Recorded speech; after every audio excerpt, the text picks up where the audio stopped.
welcome to episode 7 of Fuzzy People. I'm one of your hosts, Jesse Nicholas, and with me as always... I'm Richard Kniajuk. And we have a very special guest today, a comedy and art person. That's how we wanted to be designated. And he's a writer and contributor for the Brian Weekly podcast. Mr. Brandon Kirkman is here. Oh, hello. Hi, Woo! Brandon. This is the first time we're meeting, but I'm very excited for this. Oh, we kidnapped you! Hey, surprise! When we were talking about the introduction, I found it interesting, too, because I have this thing where even though I've been doing comedy more seriously, I have this thing where, like, I wouldn't describe myself as a comedian until I get, like, paid gigs, I think. It's one of those things I've set for myself. Yeah. Because I don't want to sound mean or bad about this, but, like, I notice some people, they do, like, an open mic for the first time, and they instantly change their name on Facebook to Comedian John Doe. Like, instantly, like... And that's not bad. It's more of a mental thing for myself, I think, because I feel like it's one of those things you gotta earn. You know? Yeah, no, that totally makes sense. I take the craft really seriously, even though I probably shouldn't, because then you're just going to have to tell people about your dick. Or other people's dicks. Yeah. No, that totally makes sense. I try to refrain from telling people about if I can, but I consider myself a comedian, I guess. I would still... I've been paid once. Okay, see, that's why it's saying that if you've been paid for it, you can do it then. Yeah. Like, if I got paid, like, $5 for a show, then I'd switch my name to Comedian Brandon Kirkman on Facebook. Professional comedian. Yeah. I've done a few showcases now, too, and I've gotten to that stage where I can do, like, a good 15 or 20-minute set, I think, on the rarity. But still, like, once I get paid for one of those gigs, I think I'd be more like, oh, yeah, I'm a comedian now, but... I don't know, it's a personal thing, though. I'm not, like, calling judgments on that either. So. Yeah. Except for those people that... That's the most annoying thing, when you see someone, like, post... Especially with, like, the Chicago comedy scene website. Oh, we could talk about that for a little bit. Oh, my God. But then someone, like, posts something, and it's the least funny thing that has ever been posted, but their name is...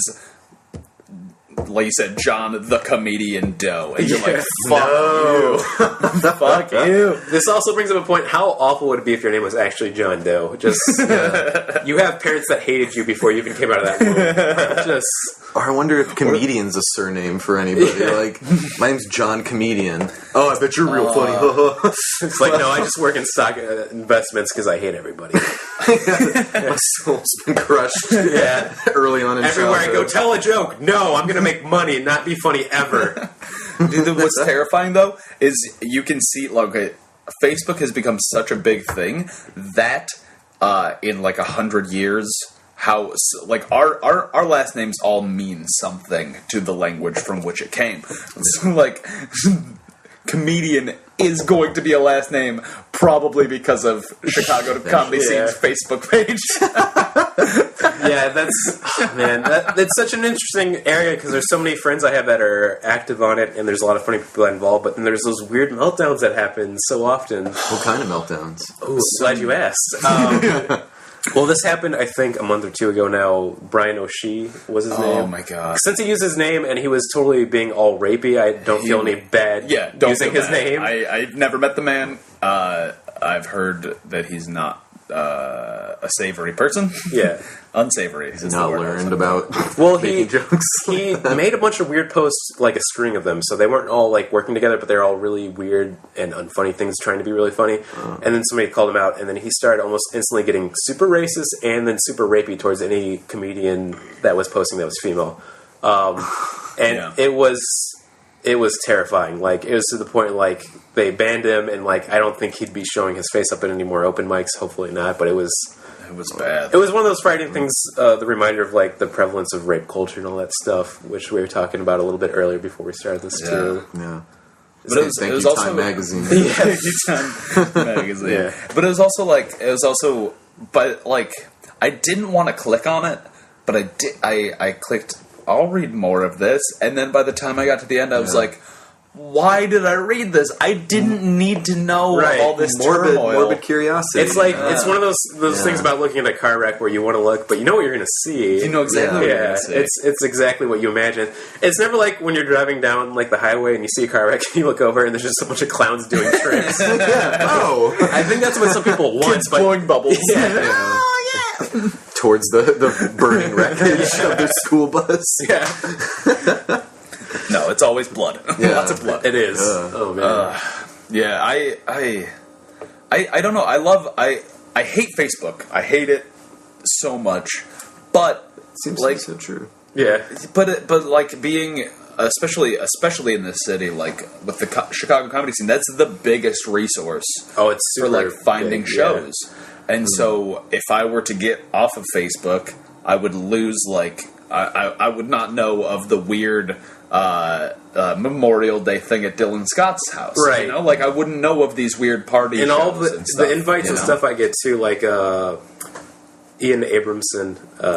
The Purgatory show. Yeah, I didn't know about that. Did you until see- I went to that. Yeah. We should talk about it. It was fucking awesome. Please do. I missed it. I was very Yeah, shout out to Ian on that. It was, oh my god, it was he was either 6 or 7 comedians, I forgot because I don't have it up exactly, but they did it in a room where they didn't have the audience in front of them. They put headphones with earplugs in so they couldn't hear themselves either, and they had to do a whole 7-minute set. Oh. And without any ability No to feedback. no feedback. Yeah, like, and this was the oh my craziest God. thing is that they all killed it. They were all hilarious, but because there's no audience when they got out of the room, they all felt like they bombed. And it was such an interesting thing. I think Katie McVeigh, I want to say is her last name. okay. Yeah, I think that sounds right. She was one of them too, but like she was talking to a few people, and she was like shy about talking to people because she felt like she did so bad. She didn't want to like oh, I'm so sorry about that. Then as she started talking to people, they're like, no, you did awesome, and that was the same thing for every comedian that came out, which was crazy. That's fantastic. But the room was like dying. Like everybody was laughing so hard at all the right bits, and just it was like it's because I felt like it was like doing comedy in a vacuum. Like they just were able to be natural. They didn't feel any pressure. So even though they were reciting sets they knew, like I think they didn't have that worry of like, oh, this person's looking at me funny or that person didn't laugh there. So they just went through their sets so naturally. There was no weird like pauses. The timing wasn't off. All of them seemed just so like perfectly down with what they were doing. But it was old. It was all older sets. Yeah, Is they there were. a specific of it? I think a few of them did new things for it and had a few ideas. One of them had like signs he was doing because he had a camera, nice. which was really funny. Like ones that like if Solange wants it, she can get it, which I thought was really funny. And I'm forgetting his name, and he's a really good comedian. I know it's the name's escaping right now. Yeah, I might just look it up after this and then be like shout out to that guy after this because he had one of the best sets. In fact, at one time he was talking about how it felt weird. It's like, I can't even tell if I'm bombing right now or if it's just I'm not doing anything funny. And he's like, "What is this, comedy sports?" And everybody's like, "Oh shit!" And they just died. Could they tell like up on stage any like? I mean, I'm wondering how the timing was. The timing, jokes. like I felt like all of the people in their set, the timing was perfect because they didn't have to worry about like. That's the weird thing too. I've noticed is like actually when you do good on stage, it can be weird because you're wanting to tell a joke and people are laughing really hard, so you have to pause it and then get to the next part after that. Like, no, you weren't supposed to laugh there, but you guys are all laughing right now, so I have to wait and then get back to going to the flow because I feel like there's a certain flow and rhythm with like doing stand up, especially because you'll notice if you're just like muted out and you didn't hear words, you'd hear like da da da da. Da da da da, and then that's the laugh, and then it's weird things like that.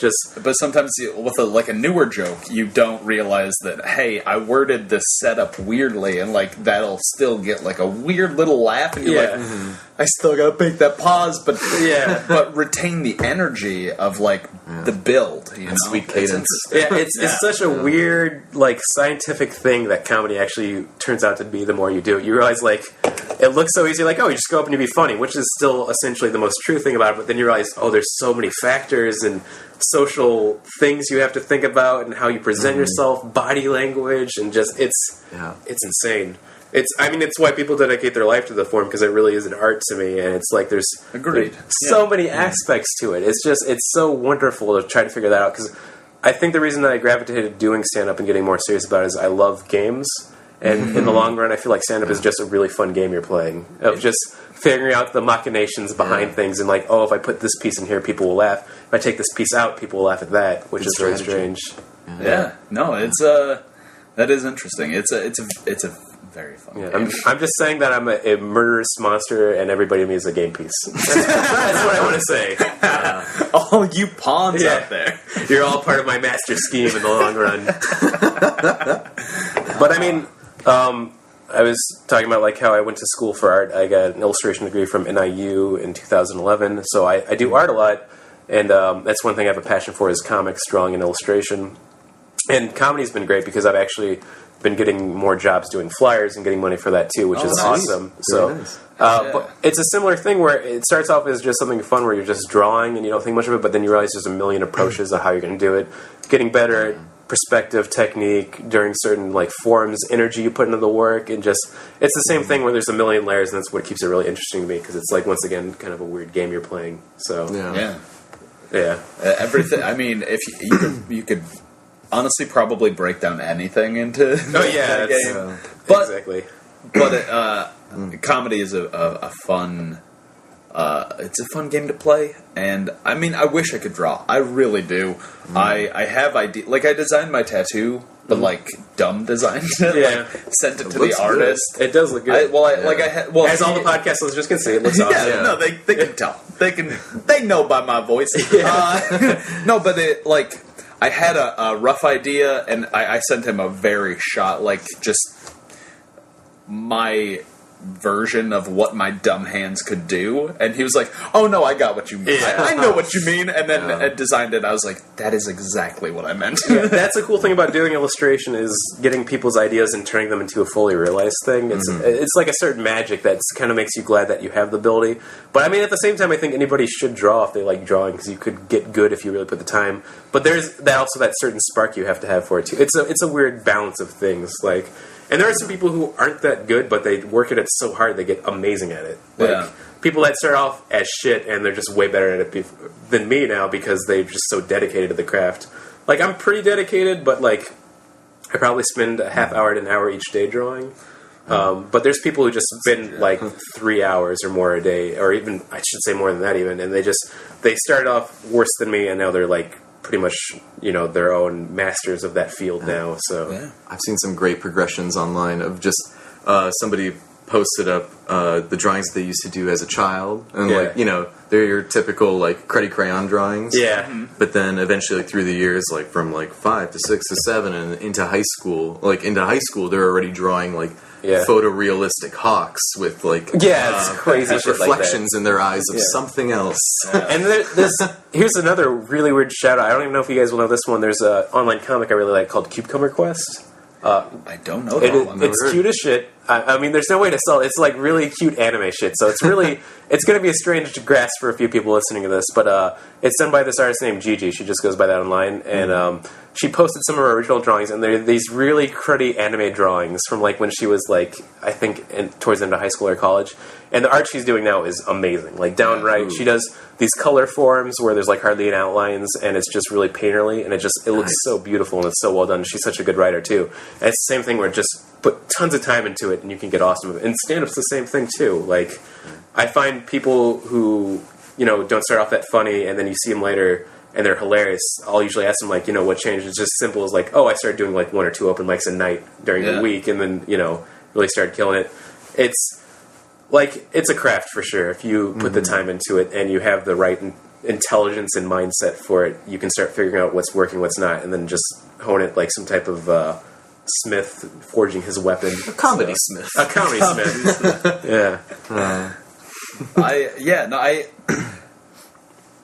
Speaking of, I remember I used to read a lot of webcomics. I think one that really, when you're at a certain point and then you hit that first button, and you're like, oh, they've changed so drastically. The one that did that for me was, have you guys read Questionable Content? Oh, yeah.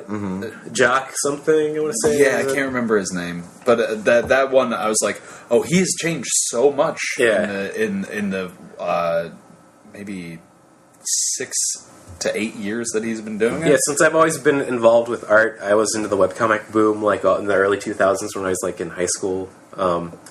And that was one where it sounds mean almost to say, but the first few things he drew, they just look like garbage. And he's gotten way better. He's gotten so much better. But he's always had a good voice writing wise, and that has always shown. My favorite webcomic. Have you guys read A Softer World? Oh no, I haven't. No, it's not. There's no drawing involved, so it's kind of to call it a web comic. To call it a comic in general is I guess not fair, but it's this guy. I'm blanking on his name, but they do a 3-panel style. Joey Como and Emily. I'm blanking on her last name. Is it the photograph one? Yes. Okay, I have seen that. It's hilarious. It's hilarious, insanely dark. I have to see this.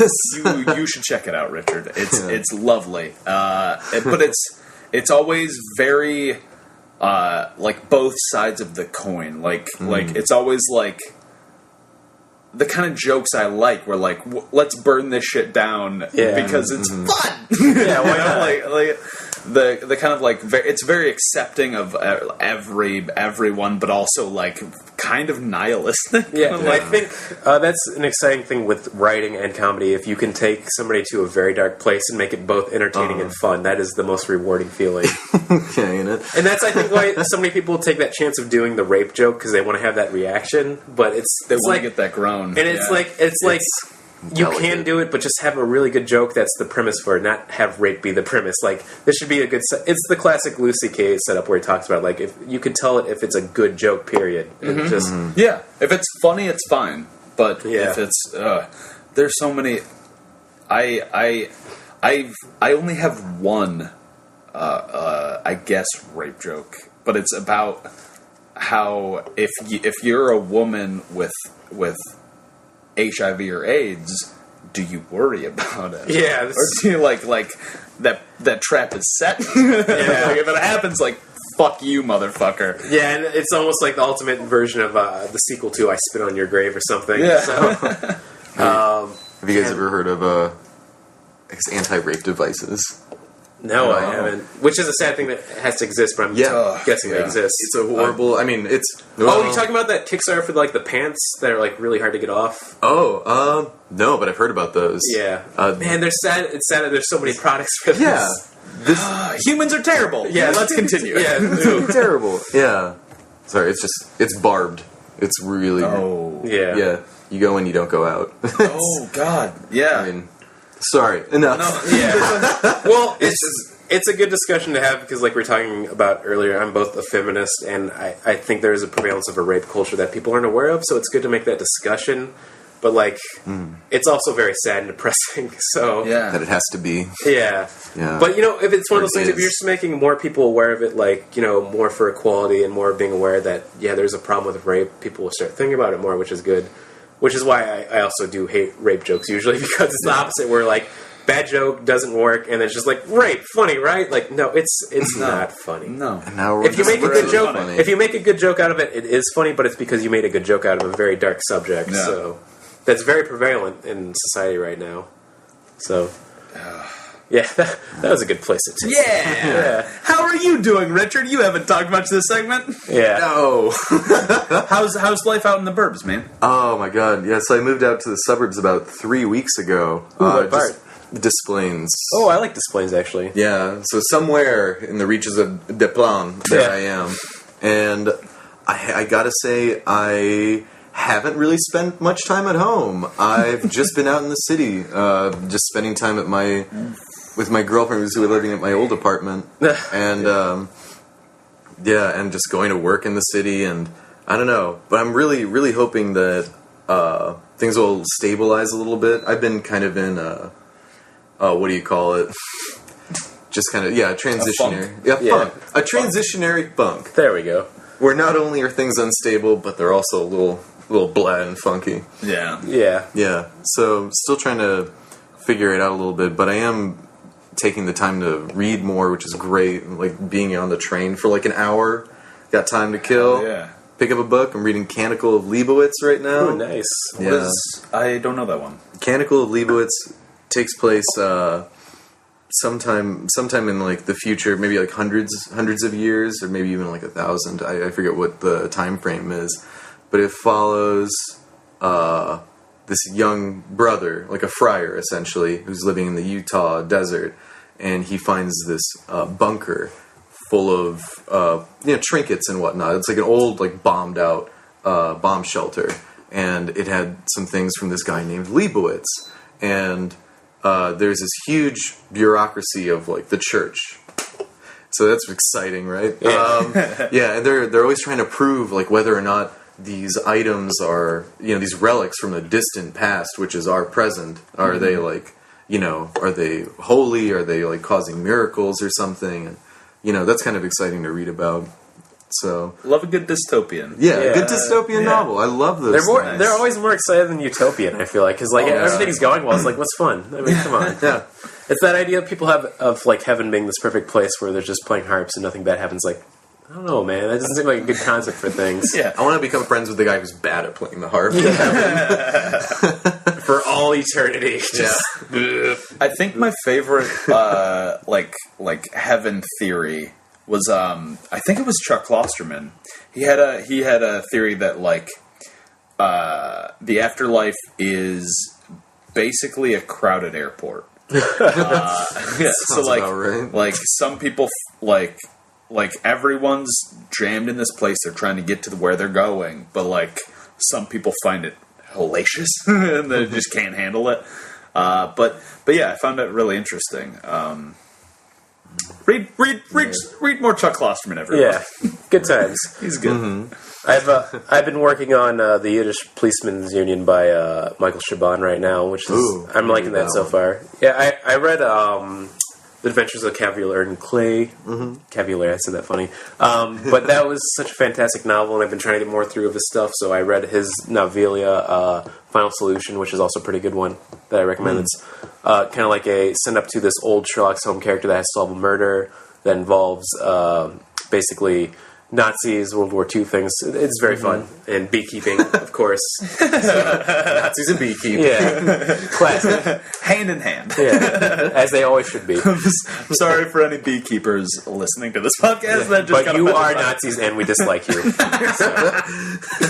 I've actually been really digging into the comic books.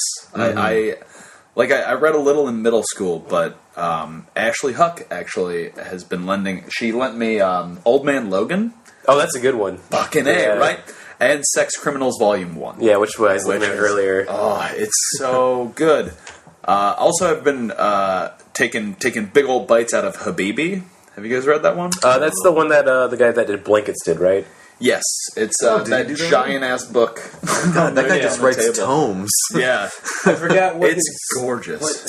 Joss or something Johnson, a really like normal name. I forgot. I can't remember. It's so far away. Guys, you have Google. Look it up. Look it up. Yeah. But it's this amazingly. It's set in like.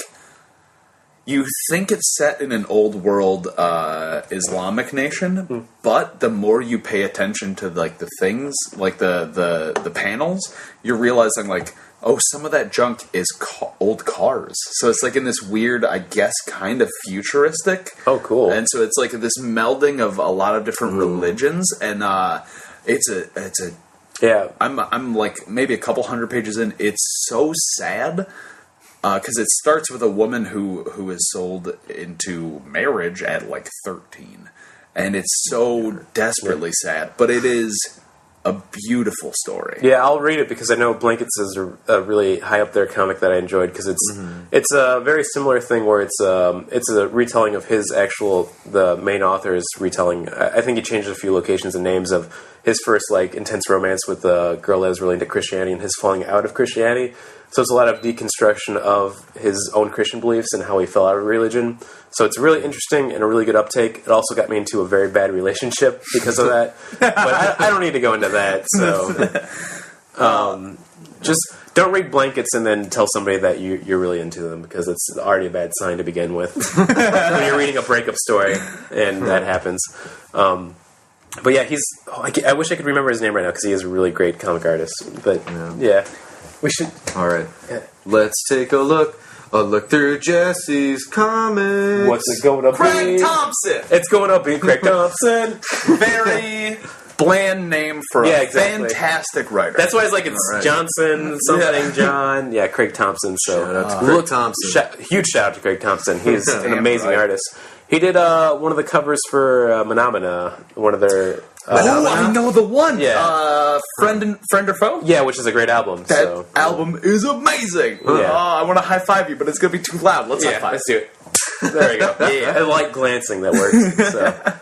So, yeah, I could talk about comics for a while too. Old Man Logan's a good one too. That's a very dark one as well, but it's very interesting. It's one of those alternative timelines. It's fun to think about. Which is I saw the new X-Men, Days of Future Past, which is another similar one. Was that fun? It was good. It was really good. I tweeted about this earlier and made the joke that it's such a good movie that it erases X-Men 3 from all timelines. I read that. I was like, thank God. It is a joke, but it's not a joke because it actually happens in the film, which is amazing because X-Men 3 is like...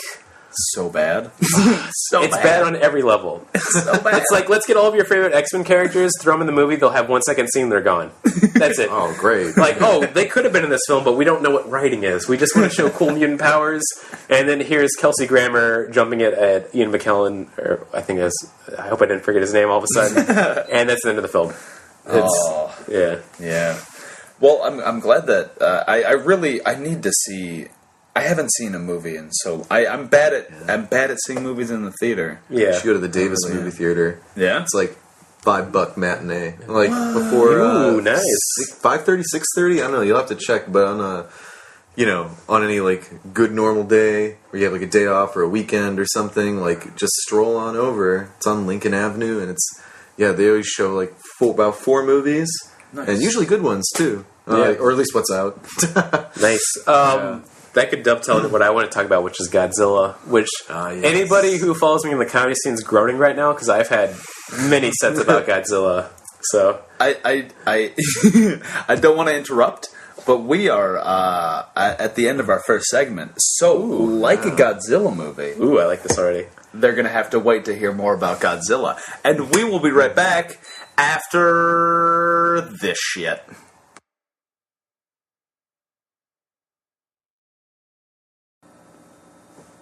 Boom, boom, boom, boom, boom, boom, boom, boom, boom, boom, boom.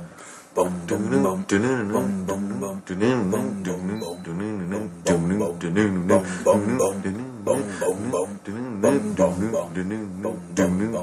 Conspiracy theories, conspiracy theories, conspiracy theories. Space Jews, space Jews, space Jews. Have all the moon gold, have all the moon gold. Where'd they get the moon gold? Where'd they get the moon gold? Where'd they get the moon gold? Where'd they get the moon gold? You know what it is? Interdimensional dwarfs. I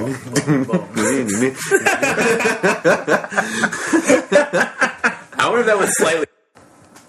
Hi there, and welcome back to Fuzzy People. We are all still existing. Yeah, for now. For now. Oh man, that's the one of the fun things to think about is how little time is, and just like how people just sit around doing nothing all day and be like, no, I got forever for this. Like, no, you don't. You got a blip of time here on Earth.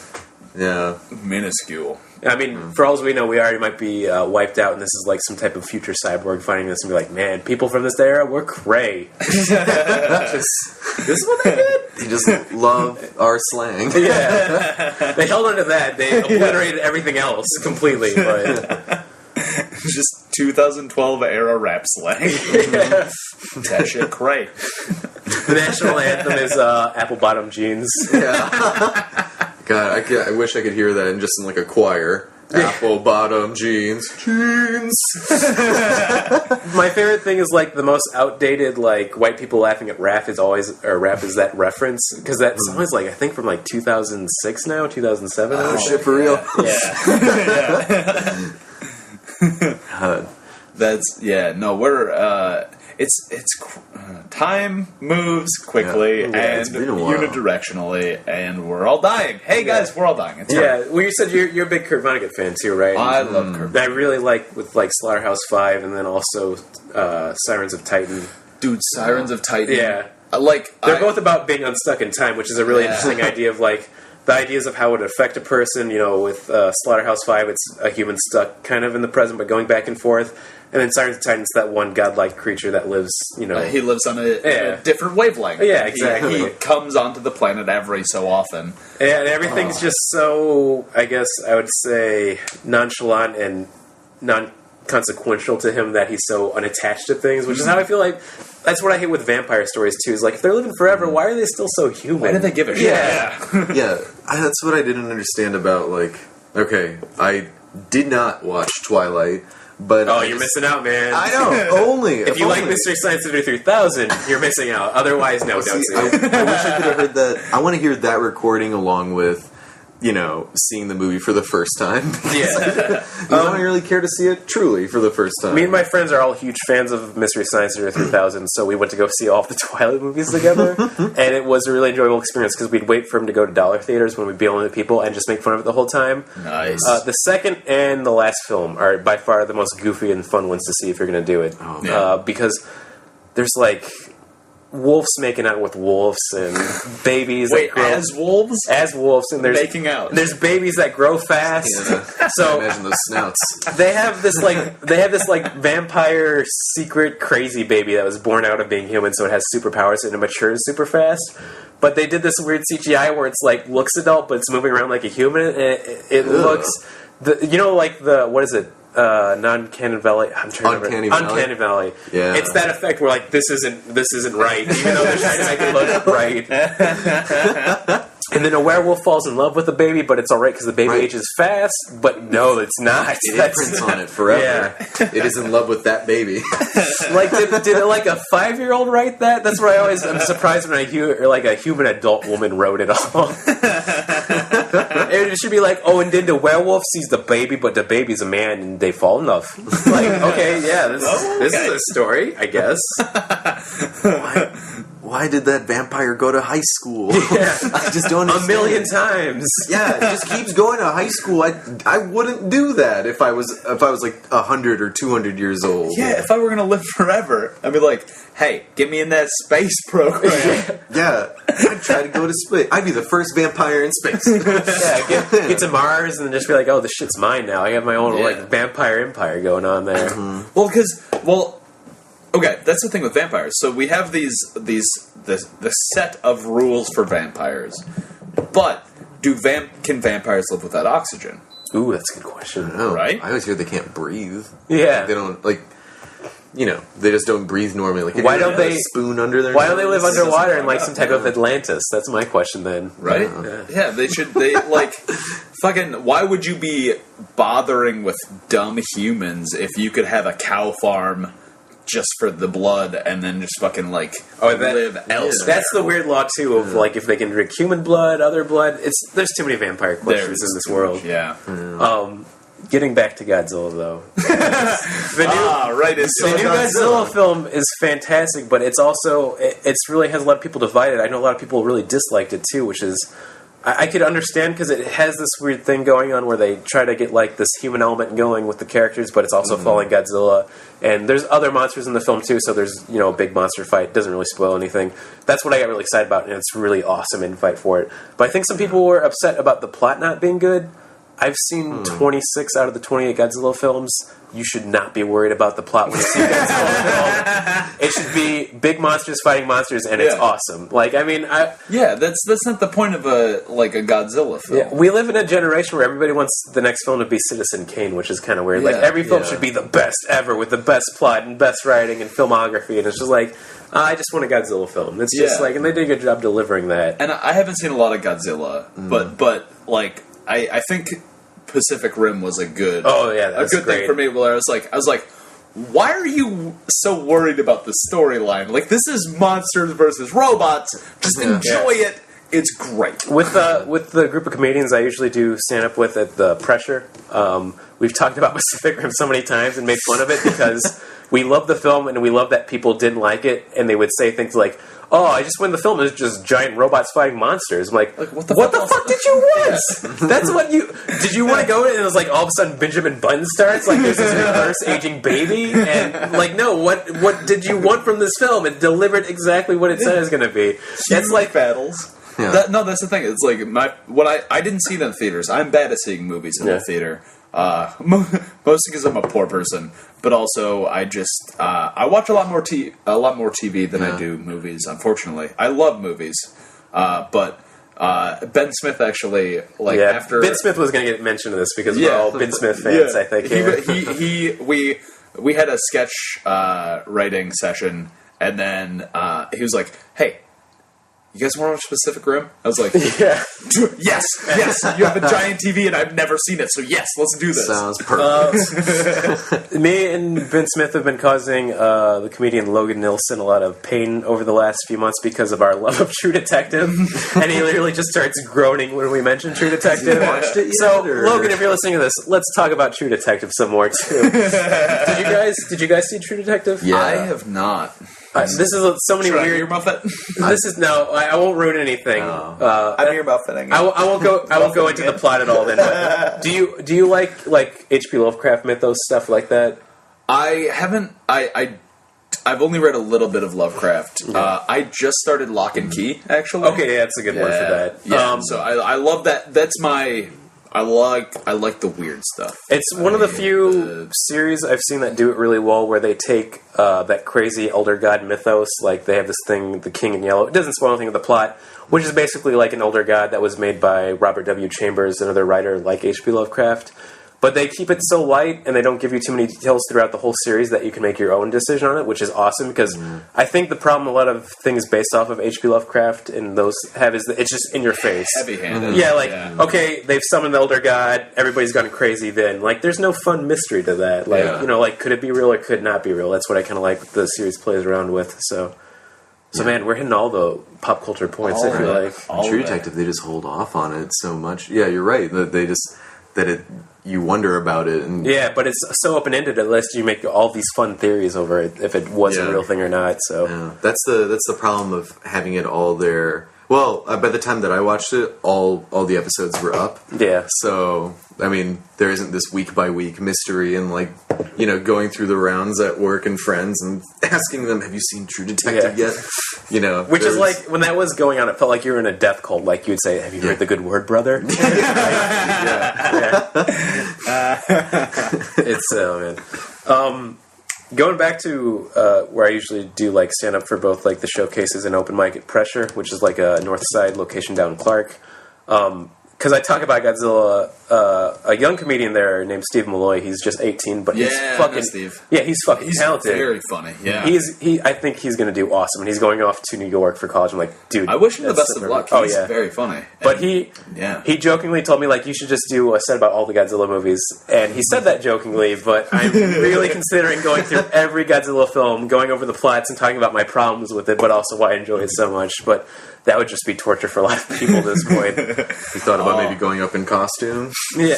When I first started doing it, I did a lot of gimmicky stuff, like boomboxes and costumes and stuff, and I still enjoy that. So every once in a while, especially for like late breakfast show, I'll break out stuff like that. But I'm starting the perfect place for it, though. I'm starting to get away from it a little bit, though, because the show stuff they do there for like the game show spots are so over the top. I realize you don't need a costume, because you'll probably end up either dressed up as Jesus or getting a pie in the face.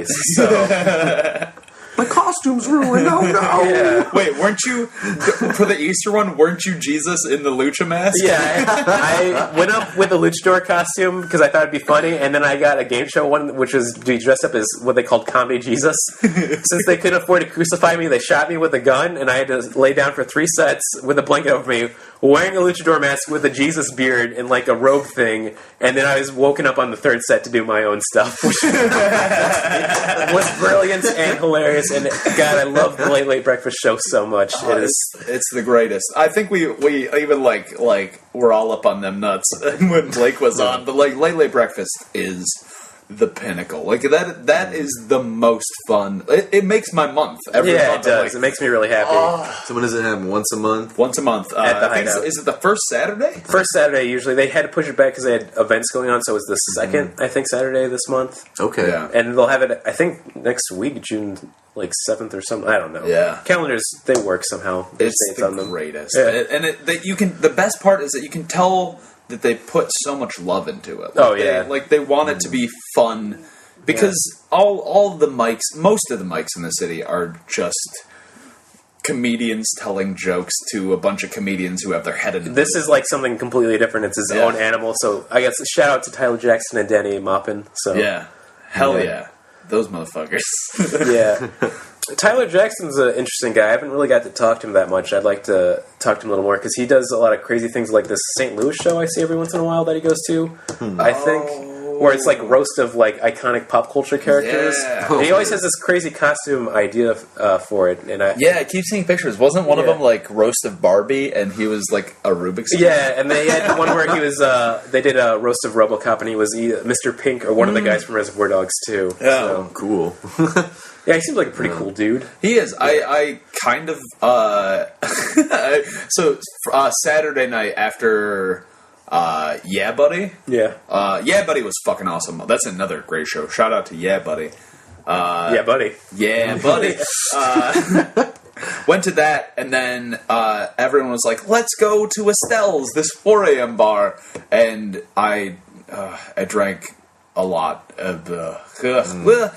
I'm over it. But, like, at one point, Tyler and I were talking, and he was like, you seem pretty cool. I was like, yeah, you too, man. And so I went up to him, I was like, really awkwardly, like, hey, do you want to do some friend shit sometime? He was like, yeah, man. I was like, what's your number? I was like, I'm terrible at making friends, but this is happening. Yeah, that's the thing I've always had a problem with, too, is I like doing stuff with comedians and doing comedy, but I'm so bad at initiating, like, friend hangout stuff, because I'm always like, oh, I don't want to come off as desperate or anything. I'm like, oh, but that's right, somebody has to start it. At one of those points, like, somebody has to say, like, you want to hang out? Yes, I would like to hang out. Like...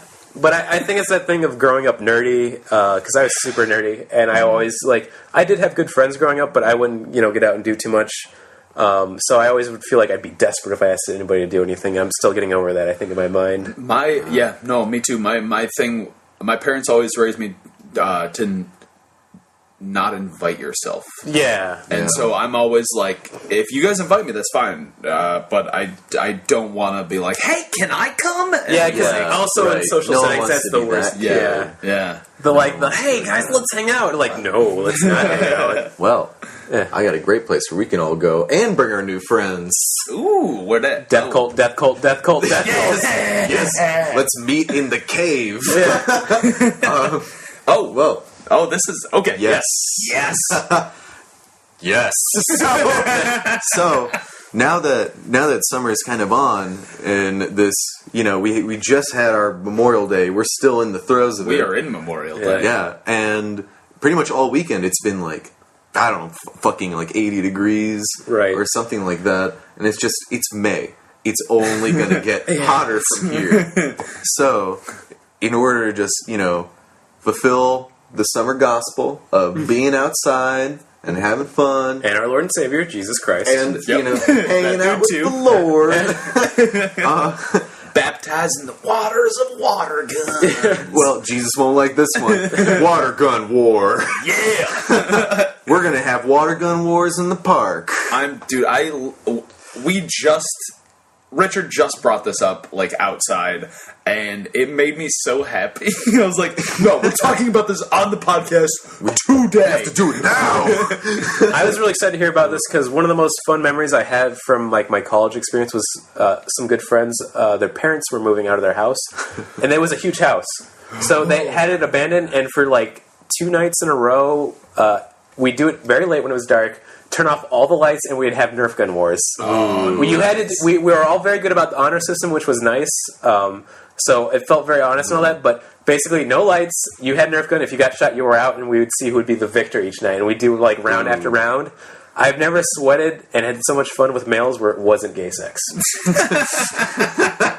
So, great. Well, this one we'll be right in the parks. Yeah. Everybody in the pile. Make a soup kitchen. Yeah. So I wonder where we're gonna go. I feel like the best place would be just any park, a big park, hopefully, and like.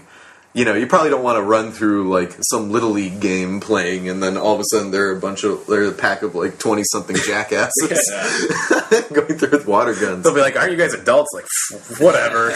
So what? Spritz. Looks like you got to clean your baseball uniform, you little brat. But yeah, no, I mean like that's logistic stuff. But we'll find out like. Oh yeah, that's a couple steps ahead. Yeah. But we totally want to like. just maybe play capture the flag and have definitely. food coloring instead squirt guns. We'd like the honor system, but hey, I don't trust it in this day and age. So sweat looks a lot like water. Turns out. So. Yeah, no, that'll be the. We're just gonna like whatever you have implement wise. Like if someone wants to bring, get crazy with gadgets. As long as there's no like injury or bodily harm, I'd assume. No. I think the people that would come to this are probably pretty peaceful on it. One guy brings rocks covered with food coloring, just smashes them against people. God damn. You're out in 2 ways. Out of the gene pool, motherfucker. Some real evil bastards at this fun water gun fight in the park. A bunch of people just having fun, squirting each other. There's just guys just murdering people straight up. Oh man. That's I can't wait. This summer's gonna be fucking blast. Yeah, I agree. I'm really excited for it, and it's one of those things where how brutal the winter was. It's just going to make me enjoy this way more. Everybody remembers. Everyone. This winter was like 3 years long, right? I wasn't imagining that. Like, it just kept going longer than it should. It made me legitimately like pray for. Like I wanted. It just made me consider like, hey, if humans hibernated, well, you would be so much better off right now. Just sleep for fucking 5 months. You know what? This is a roundabout way. I have to go back to Godzilla because we were talking about this earlier. If you guys haven't checked out this rap album called King Ghidorah, you need to check out King Ghidorah. Yes. It's done by MF Doom and a bunch of his buddies. It's all of these tracks that are all samples from Godzilla films that they rap over. Which sounds like it would be kind of dumb, but it is honestly one of my favorite rap albums of all time. Masterfully done. It's a beautiful concept album. And MF Doom, that's the thing, MF Doom is so prolific. He has so many monikers under which he raps, and like Quasimodo, Victor, Mad Villain, Vic Vaughn, Mad Villain. I wish I kind of want. I would like King Ghidorah to come back. I'd really like to come as back. a rapper. Their album, the only one they released, "Take Me to Your Leader." You should get it in any format you can get it, but it's fantastic. But it was released in 2003. And which is crazy to me because it's almost been 10 years now because 2013 was the 10 I didn't realize it was 03. Yeah, and it sounds like something that would just be done nowadays because it was so ahead of its time for when it came out. So, very high concept. Good. I've been looking for something like that. Something that was ahead of its time. Yeah. As we all know, King Ghidorah is one of the Monsters Godzilla fights in both Godzilla vs. King Ghidorah and Godzilla vs. Monster Zero, as well as Godzilla All Monsters Attack. And I want to say Godzilla vs. Mechagodzilla 92. And okay, I don't need to go through all of them. And Godzilla Destroy All Monsters. Okay, no, I don't. And also Godzilla Final Wars. Sorry, 2004. That was the last one before the new one. You should check that one out because it's really fun and campy. Ooh, yeah. See, I watched. I only know Godzilla peripherally. I grew up in a nerdy circle, but it was always the kind of thing that was just on in the background of sleepovers and shit. And I like old sci-fi, like Sci-Fi Network, like back before they fucking changed the spelling for sci-fi. Sci-fi with the Y's because why? Why not? Why not? But yeah, it I always enjoyed how ridiculous it was. Clearly just a fucking cardboard cutout. Guy flying over it. Yeah, and just the suit falling. The suit actually did start to fall apart for the later Godzillas in the late 60s, early 70s for Godzilla vs. Gigan, Godzilla vs. Megalon. Because they were on such a tight budget and they were putting them out so often. You can actually see it prevalently in Godzilla vs. Megalon, which is that's the one where they have Gigan and Megalon team up. Gigan is a giant buzzsaw cybernetic chicken with a buzzsaw in his stomach, and Megalon is just a giant bug that can dig underground. So that's they were running out of ideas at that point, as well as budgets. But man, I could really get into the history of them. But I grew up with Godzilla because my dad liked them, and he got me a VHS copy of it when I was 6 or 7, and I watched the shit out of that. So I just go to the local movie theater or local movie store when those were still a thing. everything. Yeah. And rent all the Godzilla tapes I could. And then, Sci-Fi would do the marathons I'd watch, like, religiously as a kid. So that's why it's been, like, a lifelong obsession of mine. I knew of it, like I said, I knew of it peripherally, but even when I saw, like, the one with Matthew Broderick, I was like, hold it up to discern. I was like, oh no, this is garbage. This is crap. Matthew What Broderick, is this fucking movie? The first film I saw that made me realize a film can be bad, because you're at that stage when you're a kid and you enjoy everything, was Batman and Robin. Ooh, yep. That was... like, whoa, no, none of this is right. I should be enjoying all this, but I'm not enjoying any of it. Who were the villains in that one? I kind of conflate Poison Ivy. Poison Ivy, Mr. Freeze. Okay. He should be Dr. Freeze, right? He should be I think he's a doctor. He is a scientist, yeah. But who cares? I guess he never got his PhD. And then Bane was thrown in there, but like this weird iteration of Bane that doesn't match up with the next one. He was like a, S&M. S&M, but also like mentally handicapped. He couldn't talk. Okay. Yeah. Like, he just like, pumped full of poisons. Right, and his his biceps would just increase. Until he's just exploding, like the exploding bicep, man. See, but okay, so I had to clarify, because like the Schumacher ones kind of blend together for me, because I was like at that age. Yeah, because like Batman Forever felt similar. But that was just on the cusp. Jim Carrey. Yeah, right? And so it was enjoyable. Like they were like better villains, but it was still not a good movie. Yeah, but that one's at least enjoyable bad. The Batman and Robin. Batman versus Robin. That would be a good film. But yeah, that one was just bad in all aspects. At least with Batman Forever, it has a campy cheesiness that's enjoyable to watch, kind of. Yeah. See, that's always fun. I miss those, like, I want a bad movie night. Like a double feature. Bad movie night double feature. I have a few friends from like college and high school I still hang out with every once in a while that will do that every once in a blue moon. And the one we just did recently that we saw was Miami Connection. If you haven't seen that, it's... what's that? It's a film from the 80s that's produced by this guy that came over, I think, from either Laos Island or Korea, he was like a millionaire, and he wanted, I'm going to make American films. So he got a bunch of people together in Miami and made this weird film from the 80s. It's like these Taekwondo band, like they're in a music band together, fight a bunch of ninjas. That's literally the plot. In Miami.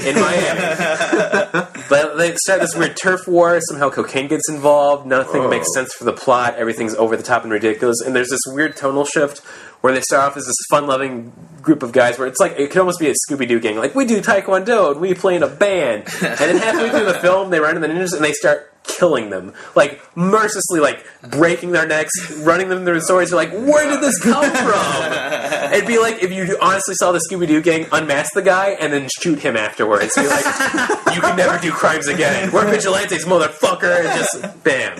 Oh, that'd be amazing. Yeah. See, I was in a comedy club in college. Shout out to LOL Raffle Comedy Club for Kids. Which was the title? Yes. Started entirely for resume fluff. The person who started it wanted that to be on his resume. And it was we just like workshopped jokes, but no kids involved. Oh, thank goodness. No volunteering, anything. Just resume fluff. But we'd always do the room drinking game. You guys have seen The Room. Yeah. I've seen it, I think, several times now. The drinking game is intense. Every time you see the spork picture, the spoon or the fork in the little photo frame. There's like maybe 10 rules, and I have never gotten through that movie without being just blackout drunk. Not blackout, but like very, very drunk. Brownouts.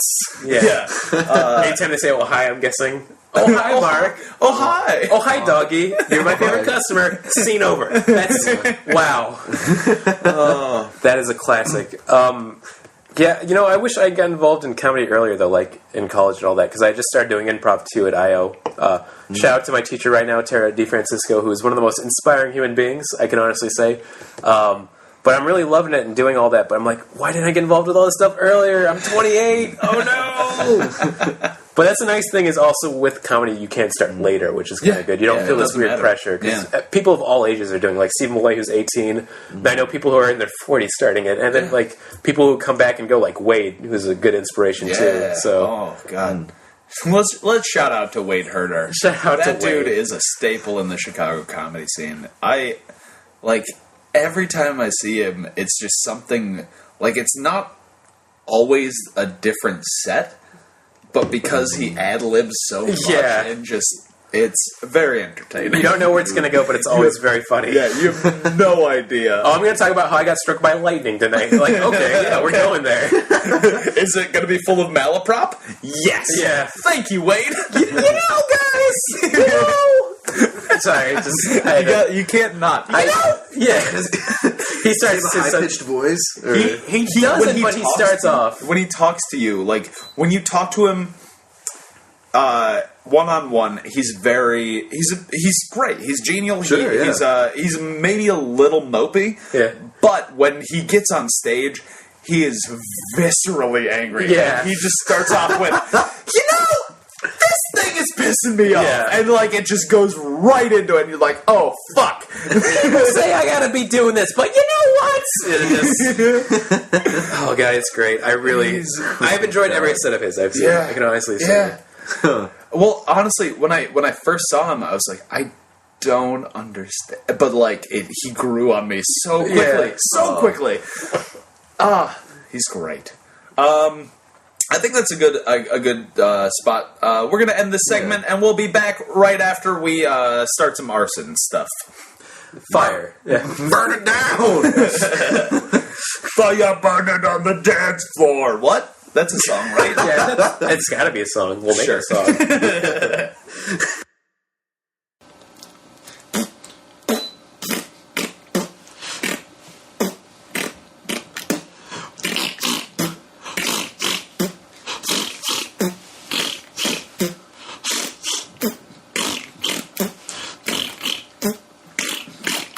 Got this gluten in my tummy, so yummy. Gonna go down, digest it all up, but later I'm all alone in my place.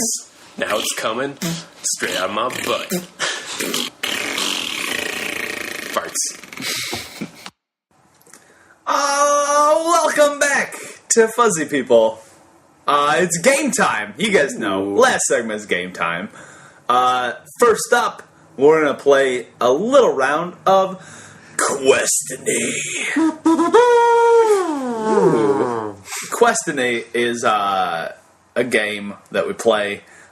We changed the name because there's a copyrighted version that is a book that we all know. A very fabulous series. The only book you need, the Bible. No, not that book. Choose your adventure Bible. Bible TM. So we're gonna start off Questiny. Richard, would you like to start off the story? Sure. All right. So the way we play is Jesse and I play the Fates, and you are the adventurer in this, the questioner. I prefer Questionaut, but Questionaut. Okay. Questionaut. So perfect. All right. So let's begin. You walk in, jingle jingle, you go in through a toy store door, and you're surrounded by all these wonderful, colorful toys. All the toys from your childhood, from your future child's childhood. Everything is here in this beautiful toy store. And you walk up to the counter and say, hey, you're looking for the best action figure. So the guy leads you over, and he shows you just this wall of action figures. You got your G.I. Josephs. You know, the Jewish version of the G.I. Joe. Yeah, you got your Barbaras. You know, you got your wonderful toys. So, after looking at all these toys and giving them your full view, do you choose the Army Man or the Spaceman? Ooh, that's an easy one. Spaceman always. All right. As you pick up the Spaceman, you look at the cover. It's all in Japanese, and you can't read it because you're not Japanese and you're dumb. Those are both true in real life too. Damn it! And you flip it over, and you see this weird thing. It's not Japanese. There's a weird writing at the very bottom, and as you read it, you notice that the box seems to be getting bigger and bigger. So much so that you can no longer hold it in your hand. And quickly it becomes larger than you. And you are standing on the shelf. Ooh, I don't like this. This is some type of Twilight Zone toy situation. You are now the size of said spaceman. Now, you look around you. There are large boxes that you can barely peer over. The shop owner has seemed to have disappeared entirely. You can't find him anywhere. Your shouts for help are not... they fall on no one's ears because he's nowhere to be found. And you look around, and there's a pall upon the store. Everything seems dark. Do you try to traverse the shelves to get to the floor, or do you climb up the shelves through those little holes to get up higher towards the little model hang gliders? Ooh, this is a tough one. I'd say knowing the dangers of falling from that height already is pretty bad, so I'd say I'm going to traverse the shelves. Ooh. Okay. All right. So, you start climbing downwards. You find a cowboy toy two slots over. You steal his lasso. Real working lasso. Yeah. TM. Yeah. And you tie it off to one of the holes, and you are slowly making your way down. But then the rope severs, and you fall, and you land about 2 shelves down. Now, as you hit, you hear an audible gasp. Ooh. And as you look around, shaking the dirt off of your shoulders, you see that there are some small Martian toys. Very, very, very basic, almost like the G.I. Joy of... G.I. Joy? G.I. Joy. G.I. Joy. There's a little G.I. Joy in all of us. The G.I. Joe of alien toys. The almond eyes, all that shebang. And they start coming towards you. Do you try to address them? Or do you run for the remote control monster truck that you see not too far away from you? I'm going to go with the realistic option here because as a child I was frightened of alien abductions. That was my biggest fear, not even a joke. So I'm going to run for that monster truck control because I do not want to deal with these guys. Alright, so you make the split decision. They're kind of catching up on you a little too quickly, so you run with your little legs. Yeah. You're running towards this box. And you're able to just kind of, the box is still kind of taped, so you're able to just get through it and get inside this truck. Now, luckily for you, these manufacturers put batteries in the remote control. Nice. So you're able to just kind of figure out a way to just burst through this, burst through the box, like deal with the tape and just take your lasso and put it around one of the knobs of the remote control. So, in this instance, do you drive away from the Martians? Or do you monster truck those motherfuckers? Get them! Let me see. Rays are the worst. Yeah, take care of those fears. I'm going to say... Is there a combination where I could drive towards them and be like, hey, what's going on, guys? And then they're like, we're going to kill you. And then I just run them over with the truck. No. Ooh. There's no third fate. Sorry. This is not very Shakespearean of you. I'm going to say drive away because I'm also going to be realistic with this. I'm much of a pacifist, so as much as I fear these aliens, I don't want to just murder them outright. So, okay. So you get the lasso around the knob, and you're spinning in circles at first, but then you figure out a way to kind of work the system. You've lassoed both ends onto each knob, and you're driving this monster truck through the toy store. And then you see the toy store man. That guy. Oh, so you're in this state. You're horrified. Like, how the hell did this happen?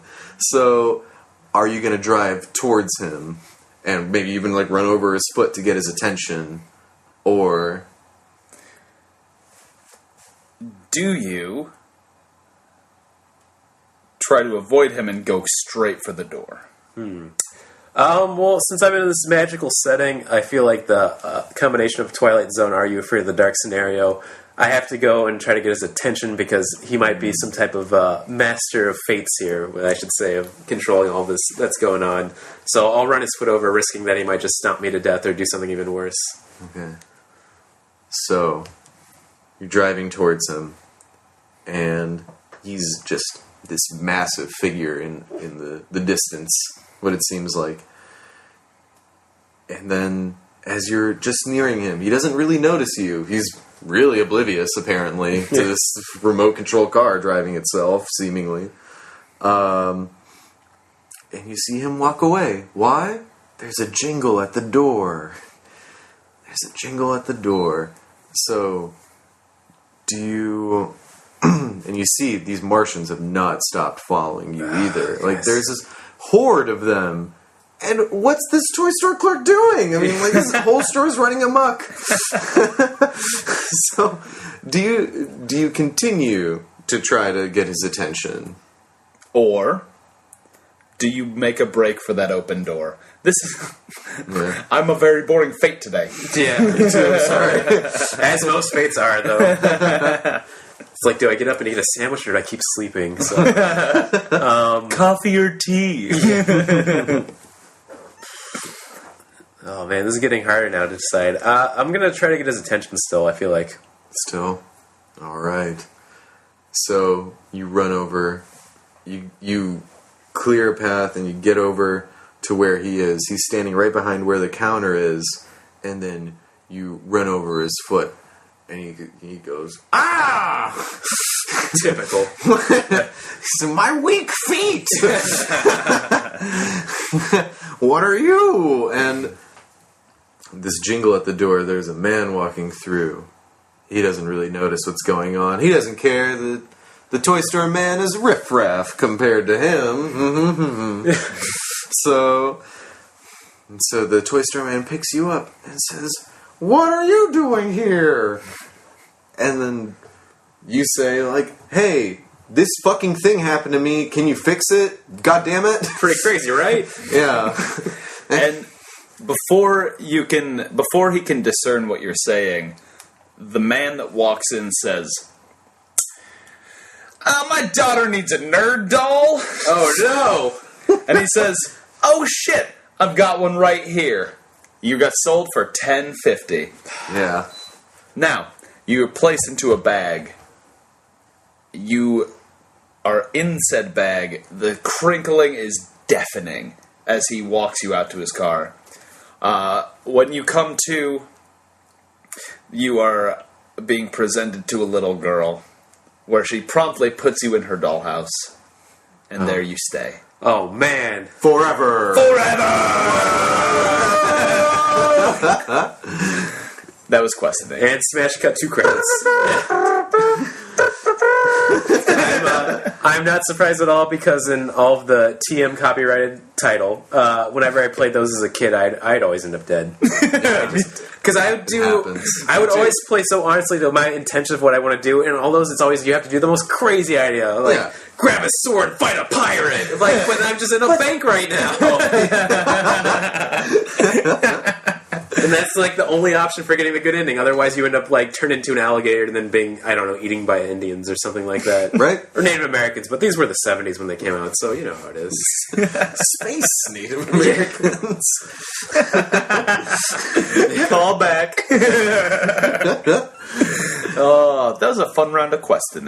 Yeah, I enjoyed it. The grim outcomes are always more fun, though. Totally, I mean, right? Yeah, totally. Okay, so the last thing we're gonna do, well, second to last, because who doesn't like a good old plug section? But we're gonna play a quick round of the super fun game. Yeah, I love the Super Fun game. You've listened to it. Yes. You know what the Super Fun game is. But for anyone who is new to the program, the Super Fun game, we used to play it growing up in long car rides. It's a misnomer. It is not a game at all. It is literally just free word association. So we are looking up the word of the day, thanks to Merriam-Webster's word of the day. And the word, Brandon, your word is stonewall. To be uncooperative, obstructive, or evasive. Stonewall. Sounds like my exes. Am I right, guys? Shit. Okay. Stonewall. I'm gonna do an honest reaction, which is just Jackson. So. I'm from a city called Jackson, which is weird. Richard, on to you. Dollar. Bill, y'all. I think I was gonna do y'all. Bill, I'll go with debt. Dead. Ooh. Fred. I like rhymes. I'm sorry. I'm a simple man. You said friend? Yes. Fred. I said Fred. Fred. Ooh. Like Bunny rabbit. Carrots. sticks. Penises. Boners. Loners. Cloners. Stormtroopers. Sixth a day. Sorry, Schwarzenegger. I've seen that one. Ooh. Yeah. That is a tough movie. Uh-huh. Is that Friday or Saturday? Depends on how your week goes. Let's go with Friday. Friday. Friday. Freedom. Yeah, that's a good honest one. Evening. Television. You said that almost sultry, like, television. Very Eugene Mervin of you. Binde dots. What? Oh. D Park. Is that a word? Deepak? Just D. Deepak Chopra. Chopra. Deepak Chopra. Oprah's chai tea. Thanks, Starbucks. You know what? We could riff on that, but I went and I got it. It is pretty damn tasty. Ooh. Yeah. It is Gotta try. a little treat for your taste buds. No, that's fair. Let's see. Honey. Lemon. Ooh, zesty. Zest. Best. I'm a one-trick pony. West. What did you say? West? Kanye. Oh. Yeah. Music. Rhythm. New slaves. Why do you keep making it hard for me? Oh, God, I know. You can't use a bass line for fucking... Ba, ba, ba, ba, ba, ba. I wish that could be my answer. Yeah. Let it be. Let that be your free sound assistant. Okay. God. I guess we, because Yeah. Us. we the new slaves. Yeah. He really dropped Not that we.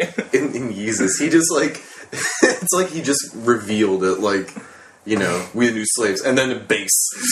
Like, I just said it. Bring it. He's like, oh shit, this is when everybody's mind's gonna be blown. Alright, if we went with we're going down the Kanye path. Obviously gotta do croissants. Ooh. Yeah. Coruscant. Oh, I'm the nerd doll that gets bought for $10.50. I see how it is. Clouds.